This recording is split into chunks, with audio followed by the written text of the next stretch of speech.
آسانی ہے جو کہ گندم کا دینا چاہتا ہے، جو کا دینا چاہتا ہے، اور کھجور کا اور کشمش کا. صاحب استطاعت کے طور پر ان کے بھی سٹیپس بنائے گئے ہیں. تو گندم کے حساب سے کم سے کم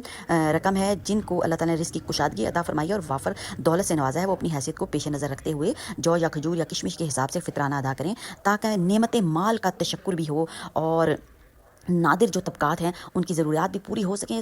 ویورز آپ جی یہ چیز آپ نوٹس کریں کہ رب نے دیکھے ہر چیز کو کتنا بیلنس کیا ہوا ہے کہ جن لوگوں کو دولت دی ہے ان سے دولت جو ہے وہ نکلوانے کے لیے اور غریبوں کی مدد کرنے کے لیے رب تعالیٰ نے، حالانکہ رب جو چاہے کر سکتا ہے، رب کی کائنات ہے، پر پھر بھی انسانوں کی بھی تو کچھ ذمہ داری ہے نا کہ انہوں نے بھی اپنی ذمہ داری تو کچھ نہ کچھ پوری کرنی ہے. تو وہ اس طرح دیتے ہو تاکہ سب لوگ جو ہیں وہ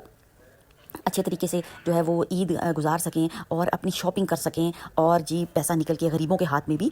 جائے اور انسان خوشی خوشی دیں، کیونکہ اس میں اس چیز میں رب تعالیٰ نے اجر رکھ دیا نا، ثواب رکھ دیا، تو انسان وہ خوشی خوشی دیتا ہے. اور جناب ورنہ انسان کو آپ نے دیکھا ہے کہ وہ جو ہے نا لالچی پیدا ہوا ہے نا، تو وہ جناب کیا کرتا ہے کہ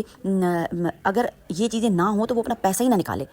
بالکل بھی کسی کی بھی کوئی مدد نہ کرے. تو یہ رب تعالیٰ کی بہت بڑی مصلحت اور مشیت ہے کہ رب تعالیٰ نے جو ہے